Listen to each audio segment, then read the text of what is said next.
Welcome to The Last Breakfast. Please enjoy the video.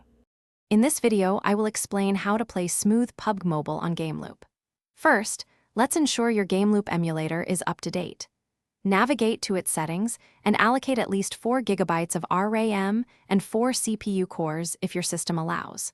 If you have a dedicated graphics card, make sure GameLoop is configured to use it. These initial steps are crucial for laying a solid foundation for smooth gameplay, preventing common stutters and frame drops right from the start. Next, we'll fine-tune the in-game PUBG Mobile settings. Inside the game, go to Graphics Settings and select Smooth for graphics and Extreme for frame rate. This combination offers the best visual clarity without sacrificing performance.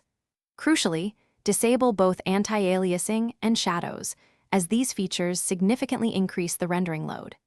You can also set the screen style to colorful or soft for better enemy visibility, which won't impact your frame rate. Now, let's dive into some advanced GameLoop tweaks. Open GameLoop settings and experiment with the rendering mode, choosing between OpenGL+ or DirectX+ based on your system's hardware. Enable render cache and prioritize dedicated GPU for a noticeable performance boost. For a standard mobile experience, set the DPI to 160. These adjustments help GameLoop utilize your hardware more efficiently, leading to a much smoother and more responsive gaming session.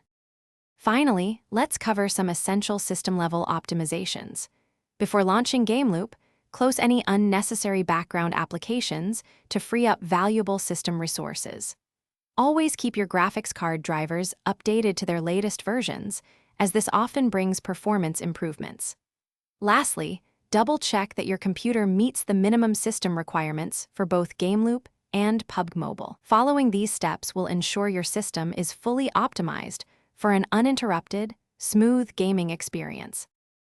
Thanks for watching. If this was helpful, leave a like and consider subscribing. See you next time.